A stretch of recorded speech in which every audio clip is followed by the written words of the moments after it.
Bismillahirrahmanirrahim. Assalamualaikum warahmatullahi wabarakatuh. Alhamdulillahirabbil alamin. Wassalatu wassalamu ala asyrafil anbiya wal mursalin wa ala alihi wa sahbihi ajmain. Asyhadu an la ilaha illallah wahdahu la syarikalah wa asyhadu anna Muhammadan abduhu wa rasuluhu la nabiyya ba'dah. Allahumma salli ala nabiyina Muhammad wa ala alihi wa sahbihi wa man tabi'ahu bi ihsan ila yaumiddin. Allahumma la sahla illa ma ja'altahu sahla wa anta taj'alul hasna idza syi'ta sahla. Kita bersyukur kepada Allah Subhanahu wa taala atas karunia dan nikmatnya sehingga kita bisa melaksanakan tugas sebagai manusia, yaitu beribadah kepada Allah, baik ibadah mahdhah atau ibadah ghair mahdhah. Semuanya ini kita laksanakan dengan nikmat-nikmat Allah. Maka patut kita bersyukur atas nikmat, terutama kesehatan serta kesempatan. Salawat serta salam senantiasa tercurah buat baginda Rasulullah SAW yang telah diutus oleh Allah Subhanahu wa taala membawa berita gembira, petunjuk serta agama yang lurus untuk diikuti. Salawat juga tercurah buat keluarga beliau, sahabat beliau, para tabi'in, para atba'ut tabi'in, dan siapa saja yang terus teguh dan tegak melaksanakan Islam sampai hari kiamat. Jemaah yang berbahagia, kita memasuki bab baru, yaitu bab kelima dalam kitab Fiqih Muyassar ini. Bab kelima yaitu tentang wudu. Perkara wudu kita sudah tahu, bahkan kita dalam sehari paling tidak kita 5 waktu berwudu untuk sholat. Belum kalau kita melaksanakan sunnah-sunnah yang disunahkan, amal ibadah yang disunahkan dengan berwudu. Kita mengerjakannya sehingga kita sudah hafal benar. Barangkali yang kita tekankan di sini adalah pendalilan, karena di antara kita mengerti wudu tapi pendalilannya kurang begitu diperhatikan. Terus yang kedua, kita dengan mempelajari bab wudu itu bisa mencapai kesempurnaan wudu. Karena Nabi SAW banyak menyebutkan kesempurnaan wudu. Ya, barangkali yang tertinggal, yang asal tersiram dengan air anggota wudu, perlu diperhatikan apakah dengan begitu sudah sempurna atau belum. Nah, ini sasaran kita. Makanya sekalipun kita sudah mengerti, tetap kita bahas, kita bacakan supaya mengingatkan kembali. Terus dengan begitu kita berharap semakin menyempurnakan wudu kita. Definisi dan hukum wudu. Wudu secara bahasa diambil dari akar kata wadhu'ah. Wadhu'ah berarti keindahan dan kebersihan. Bahkan dalam keterangan hadis, wudu menjadi cahaya terang benderang sebagai hajjun muhajjilin di yaumil qiyamah, cahaya terang benderang yang membedakan umat Rasulullah SAW yang selalu berwudu dengan umat-umat yang lain. Rasulullah SAW mengenali saudaranya, dianggap saudara ya, karena pernah Rasulullah dengan sebagian sahabat datang melewati pekuburan, kemudian memberi salam, assalamualaikum ayuhan, assalamualaikum ya ahlal kubur, minal mu'minina wa insyaallah bikum lahiqun. Kemudian Nabi bersabda, aku rindu bertemu dengan saudara-saudaraku. Lawatu an alqa ikhwanana. Para sahabat kemudian bertanya, loh, bukankah kami ini saudara-saudara Tuhan? Bukankah kami ini adalah saudara-saudara Tuhan? Kemudian Rasulullah menjawab, antum ashabi, kalian adalah sahabat-sahabatku. Adapun saudara-saudaraku adalah orang yang belum datang, orang yang akan datang sepeninggal aku. Generasi setelah Rasulullah, dimulai daripada tabi'in sampai seterusnya sampai akhir kiamat. Nah, kemudian sahabat bertanya kembali, bagaimana Tuhan bisa mengenali saudara-saudara Tuhan yang belum bertemu dengan Tuhan dan Tuhan tidak melihatnya? Rasulullah mengatakan, aku mengenali bagaikan seorang.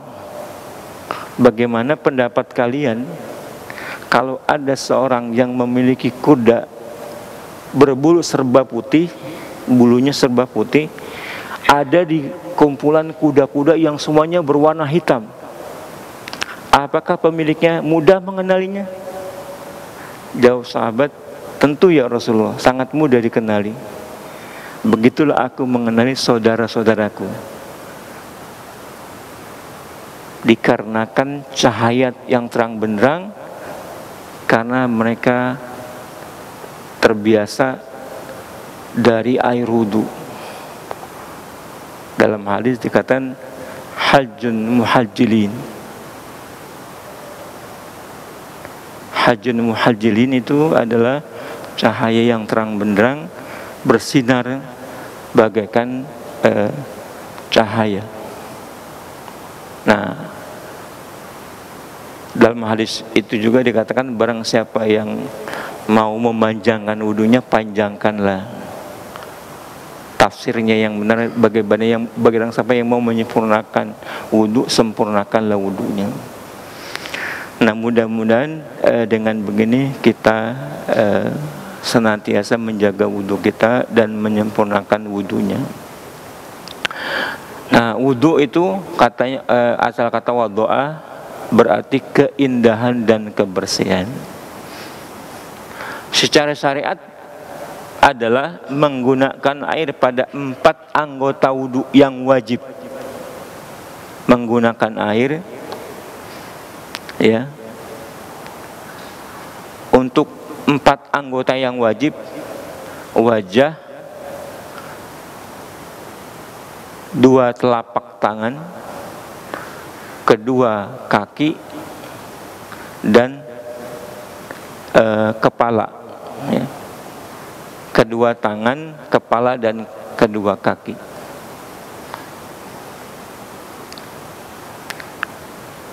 Itu arti wudhu secara syariat.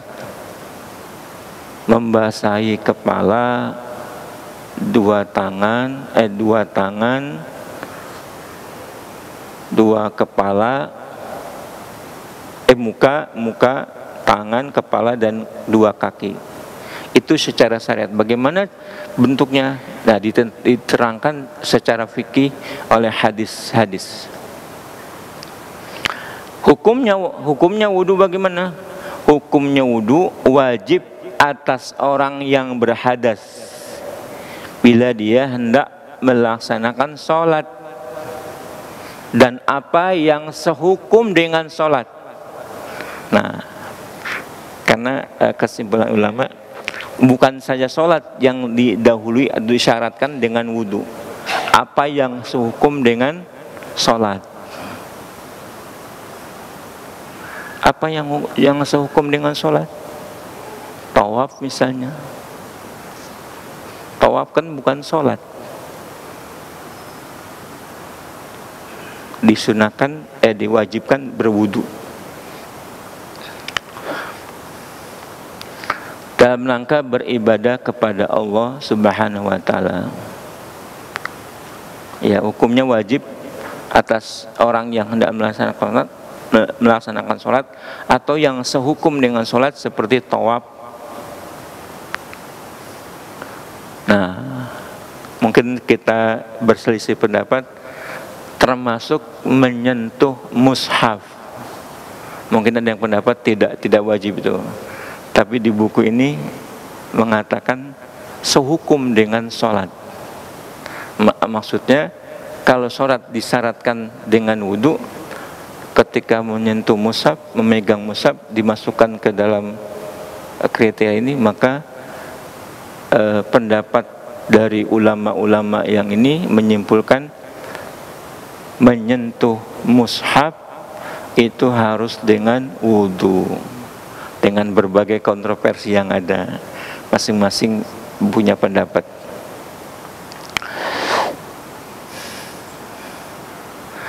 Dalil tentang wudu dan kepada siapa diwajibkan.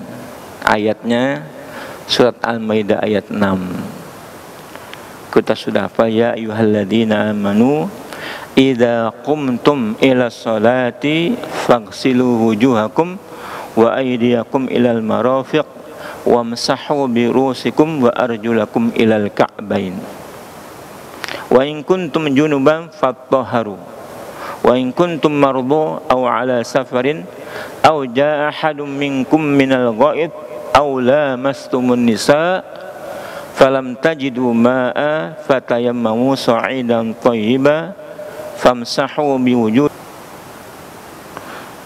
Kalimatnya idza qumtum ila shalah, apabila fil maudhi idza qumtum, berarti kalau kamu sudah sholat. Nah, dalam kaidah bahasa fil maudhi past tense digunakan dalam perintah atau kabar yang menegaskan kejadiannya akan datang, tapi menggunakan pasen, maka jatuhnya wajib. Begitu ulama ahli bahasa menerangkan.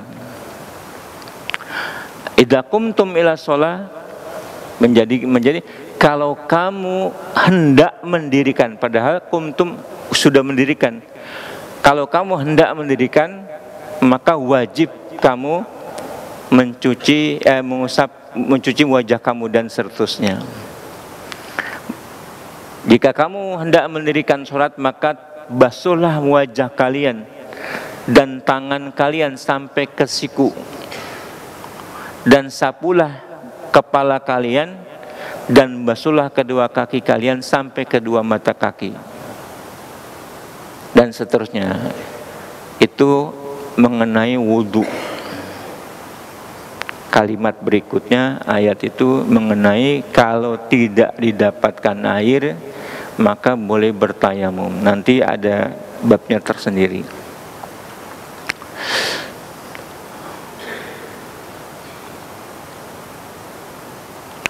Sabda Nabi, dalil yang berikutnya mengenai kewajiban wudu ini, sabda Nabi riwayat Imam Muslim, la yaqbalullahu salatan la yaqbalullahu salatan bi ghairi tahur wala sadaqatan min gulul. Allah tidak menerima salat tanpa bersuci, dan tidak menerima sedekah dari hasil penggelapan. Gulul itu adalah pembagian harta seperti harta rampasan perang. Itu gulul artinya sebelum dilaporkan kepada polisi. Kalau di zaman kita seperti nilep. Tahu nilep? Sebelum dilaporkan dilep dulu. Nah, itu namanya gulul. Ya, bahasa lainnya secara umum mencuri lah. Tapi secara rincian berbeda gulul dengan mencuri. Karena jinayat atau hukuman bagi gulul berbeda dengan pencuri. Tapi hadis ini yang berkenaan dengan tema kita, la yaqbalullahu sholatan bighairi thahur. Hadis yang lain, la yaqbalullahu sholatan man ahdatsa hatta yatawadda. Allah tidak menerima sholat orang yang berhadas sehingga dia berwudu. Hadas kita sudah bahas sebelumnya ketika membahas air, orang yang berhadas. Ya. Kalau dia berhadas wajib wudu, syaratnya wudu.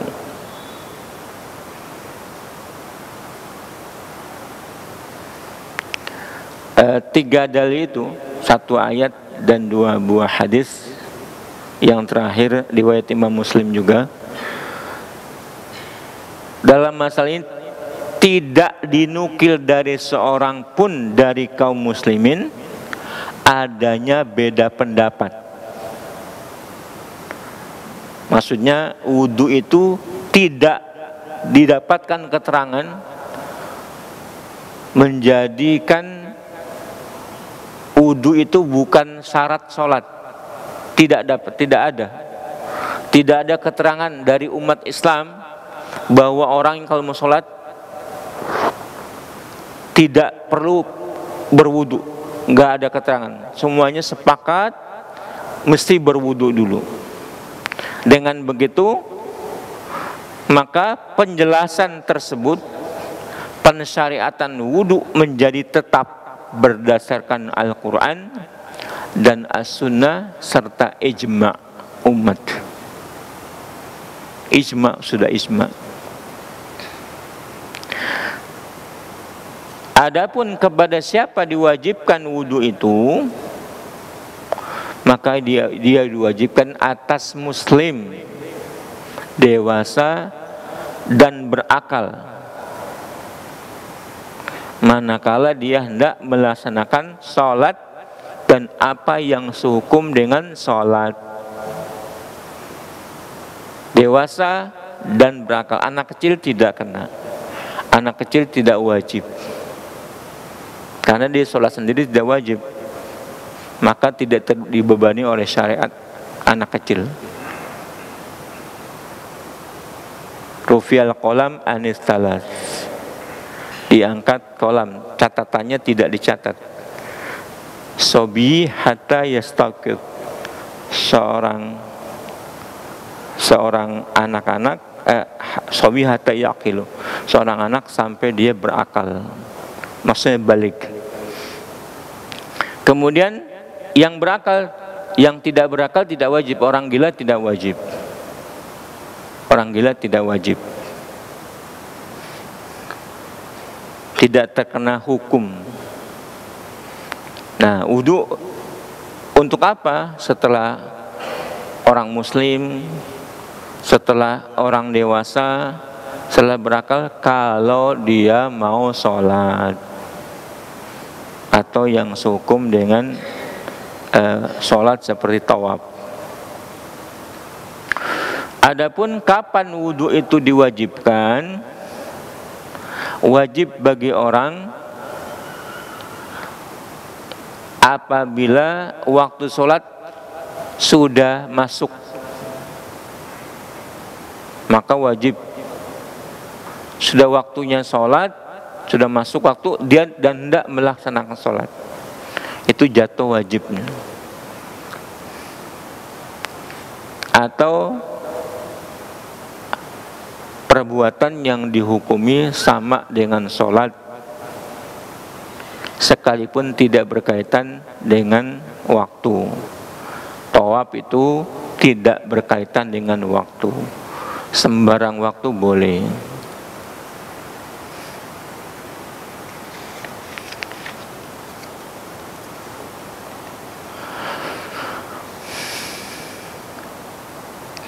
Ya jelas ya,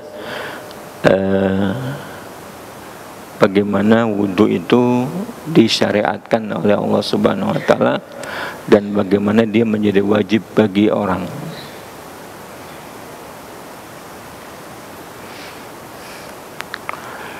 Syarat-syarat sahnya wudhu, ya, masuk pada bagian ketiga, syarat sahnya wudhu.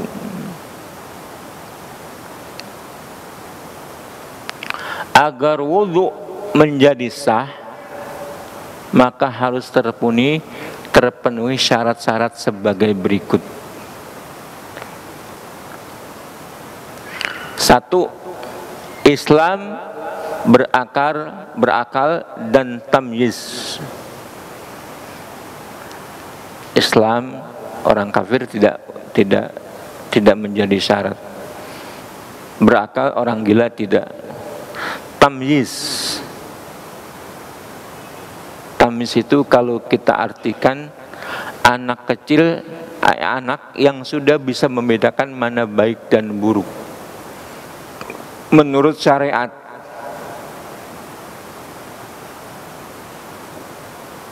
Kalau anak kecil belum bisa, namanya belum mumayyiz dia.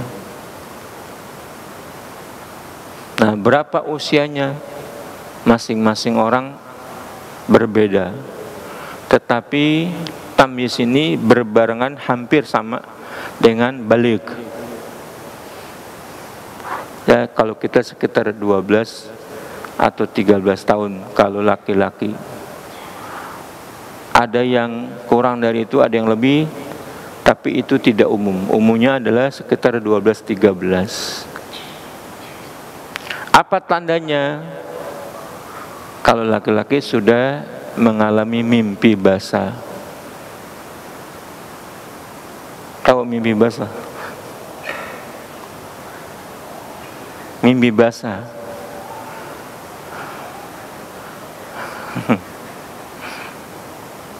Kalau wanita sudah mengalami haid. Nah, haid wanita bisa berada di bawah 12 tahun.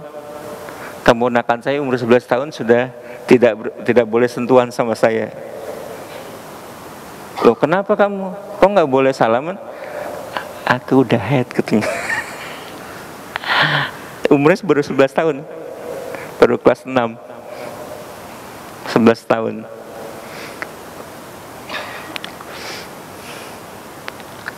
Nah, jadi Islam berakal dan tamyiz, sehingga wudhu tidak sah dari orang kafir, orang gila, dan anak-anak yang belum mencapai usia yang belum tamyiz.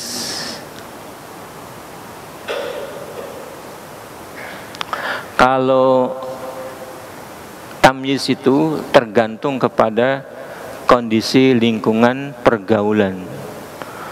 Orang-orang Arab lebih mudah lagi tamyiznya, bisa lebih mudah lagi.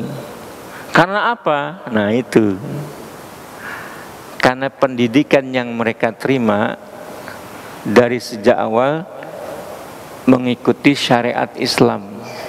Salah satu syariat Islam ada laki-laki dan perempuan dipisah dalam pendidikan. Itu menjadikan orang-orang yang pendidikannya model begitu, dewasanya tepat. Tapi kalau kita dicampur, kadang-kadang udah SMA seperti anak-anak. Orang-orang Arab mestinya masih muda udah jadi pemimpin. 25 tahun jadi pemimpin. Itu hasil penyelidikan yang begitu berdasarkan pendidikan. Laki-laki dan perempuan dipisah pendidikan.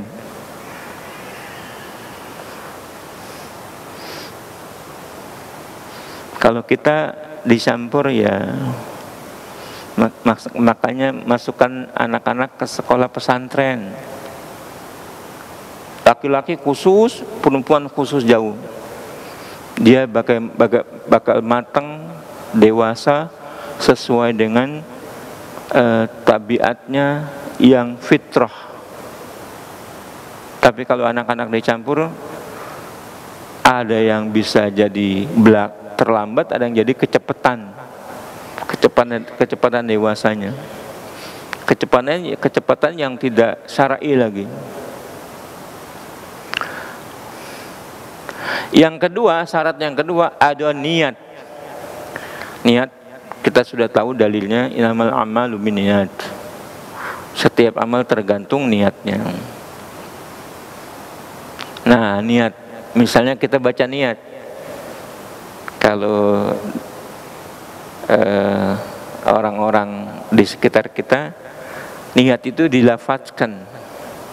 Padahal niat itu murni perbuatan hati, tidak berkaitan dengan talafuz dengan lisan. Niat saja dalam hati. Untuk apa? Niat untuk wudu, membersihkan, mensucikan diri.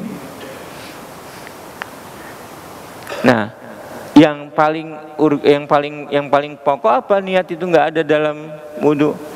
Karena tidak didapatkan dalil dari Nabi.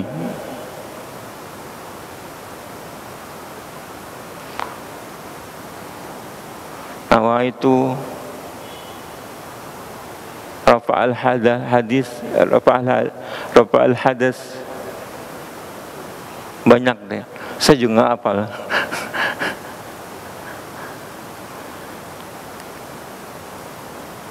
Niat tetap niat. Jangan dikira kalau tidak ada niat, tidak dilafazkan tidak ada niat. Niat tetap niat. Nggak ada nilainya kalau amal tidak diniatkan. Niat tetap, tapi niat tidak berkaitan dengan pengucapan dengan lidah, dengan mulut. Tidak ada dalilnya. Kita bisa meniatkan dong. Misalnya contoh niat. Orang masuk ke masjid. Bisa empat sholat tuh. Jenis sholat kan beda-beda. Misalnya masuk masjid, apa? Masjid niatnya apa? Pertama, ihtiramul masjid. Sholat menghormati masjid. Setelah itu qobliyah. Setelah itu sholat fardunya. Setelah itu ba'diyah. Kalau zuhur ya. Itu kan mesti dipisah-pisah itu. 4 sholat itu dalam waktu bersamaan, berurutan bersamaan waktunya. Ini sekarang mau sholat apa nih? Orang mesti meniatkan. Oh, sholat tahiyatul masjid. Oh, sholat sunat. Oh, sholat fardu. Oh, sholat ba'diyah. Begitu niatnya dipisah-pisahkan. Tetapi tidak ada talafuz, tidak ada lafaz yang diajarkan oleh Nabi dalam perkara niat ini. Nah, makanya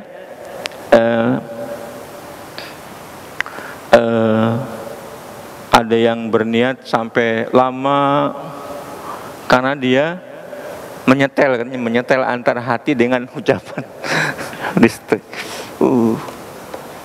Batal lagi. Belum nyetel katanya hatinya, mulutnya. Ya kalau Nabi ya begini aja. Allahu Akbar. Nah, niat. Yang ketiga, syarat sahnya wudu dengan air yang suci lagi mensucikan.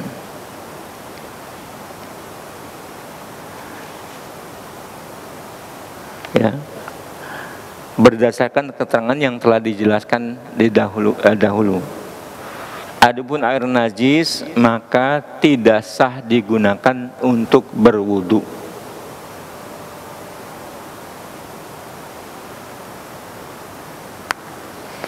Yang keempat, menghilangkan apa-apa yang menghalangi sampai airnya ke kulit. Nah, ini yang banyak. Menghilangkan apa-apa yang menghalangi sampainya air ke kulit. Nah, ini berbeda. Bagaimana kalau misalnya ya, yang dulu yang biasa sisik ikan putih ya. Misalnya sisik ikan kecil kan, sisik ikan tuh, dia nggak terlihat kalau nempel di tangan kita misalnya. Itu menghalangi air sampai ke kulit yang wajib air kena. Tapi bagi mazhab Abu Hanifah, kalau sebesar sisik nggak masuk kategori yang tidak sah wudunya. Sampai apa? Mazhab Hanafi mensyaratkan kalau ada benda yang menghalangi sampai sebesar benda koin, logam, koin, sebesar koin baru tidak sah. Itu kata mazhab Hanafi. Tapi kalau sisik tidak mengapa. Allah alam. Ada.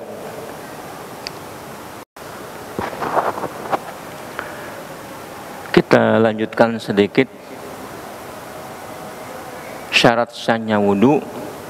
Yang keempat, menghilangkan apa-apa yang menghalangi sampainya air ke anggota wudu, kulit maksudnya. Yang dikatakan di sini seperti lilin. Lilin kalau menghalangi air wudu itu harus dibersihkan, dihilangkan. Adonan yang sudah menjadikan di kulit jadi lengket, dan itu perlu dibersihkan. Atau seperti cat kuku, seperti yang dilakukan oleh banyak kaum wanita zaman sekarang, kutek, itu menghalangi air wudu.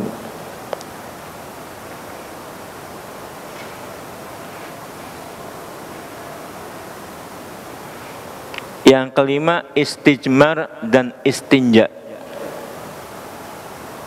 Kenapa disyarat? Kalau ada penyebabnya yang mesti melakukan istijmar dan istinja. Apa yang menyebabkan keluarnya sesuatu dari dua jalan, dari kubul dan dubur?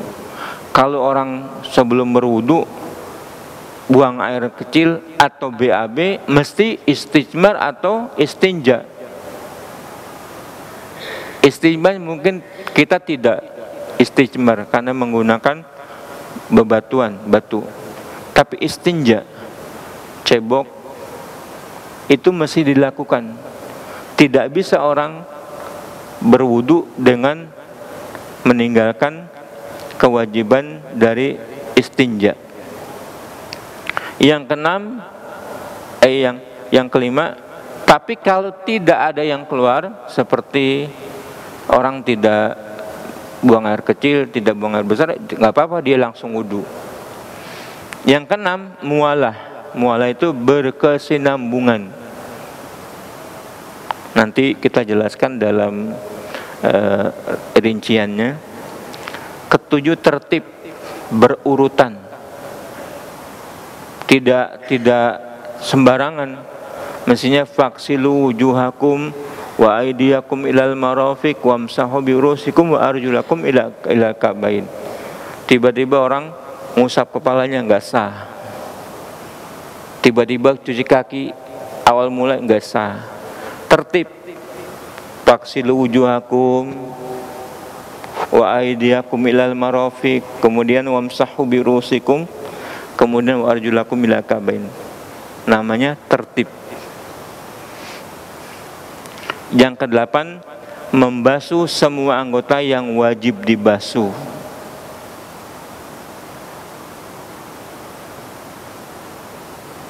Nah, kan tidak didapatkan asal basah aja.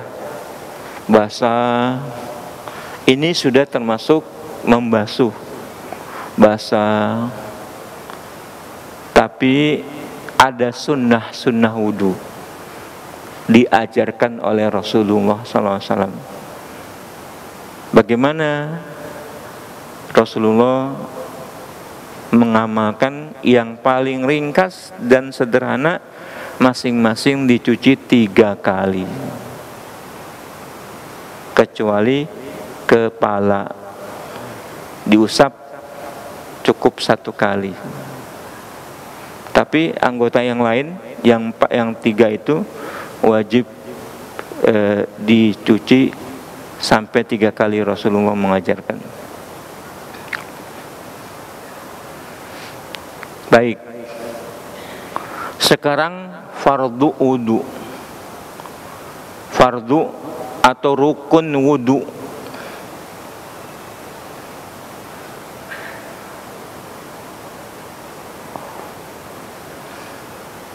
Membasuh wajah secara sempurna. Bukan begini aja, bukan. Hitungan wajah dari mana? Berdasarkan fikih Syafi'i.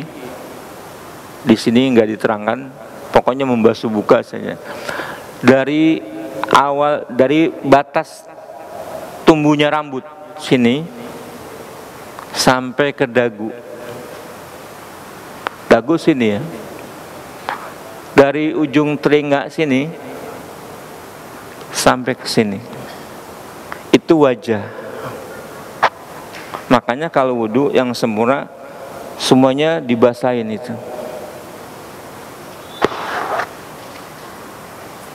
Kalau ada jenggotnya dibersihkan, dimasukkan di sela-sela. Itu namanya membasuh muka, wajah. Firman Allah, "Idza qumtum ila sholati faghsilu wujuhakum." Kalau kamu hendak sholat, maka basuhlah muka kamu. Tidak sembarang muka, tapi diperhatikan. Bahkan dalam fikih Syafi'i itu, kalau ada yang kurang dari anggota wudu, tidak terkena air dari sini sampai sini, pangkal dari sini sampai sini, ada yang terlewat, tidak sah wudunya. Kalau wudu tidak sah, berarti sholat tidak sah. Ini kita yang bisa kita nilai. Orang nggak boleh beranggapan, ya kan sholat ya tergantung kita, tergantung niatnya sama Allah. Yang penting sama Allah niatnya. Tidak. Justru yang tergantung niatnya itu bagian daripada hati nurani teruji dengan sempurnanya wudu. Kalau dia, yang penting kan hatinya. Kalau hatinya baik, ya sempurna wudunya. Nggak bisa orang mengatakan yang penting hatinya deh, sementara wudunya asal-asalan, tidak bisa. Kita mengikuti syariat. Syariat itu apa? Yang tampak dari kita, yang kita bisa kerjakan, dilihat oleh kita, dilihat oleh orang lain, itu syariatnya. Masalah hatinya udah urusan orang lain lagi.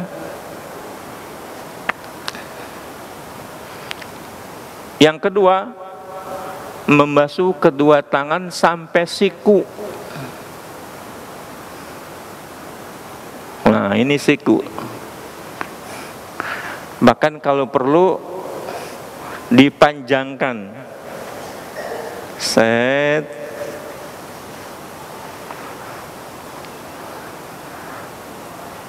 Siku. Pentingnya 3 kali melakukan pembasuhan.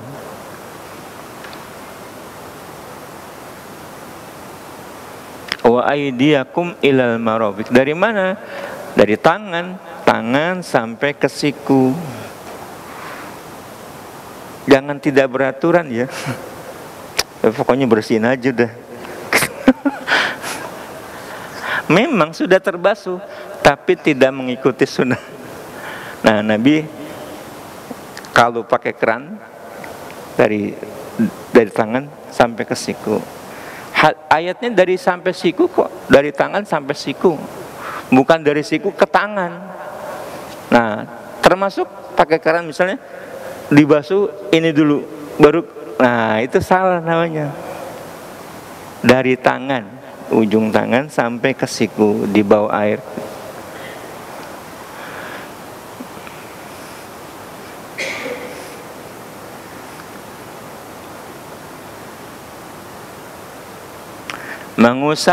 Ketiga, mengusap kepala seluruhnya. Oh, sudah habis waktunya. Kita akhiri karena sudah habis, nanti kita sambung lagi. Subhanakallahumma rabbana wa bihamdika asyhadu an la ilaha illa anta astaghfiruka wa atubu ilaik. Assalamualaikum warahmatullahi wabarakatuh.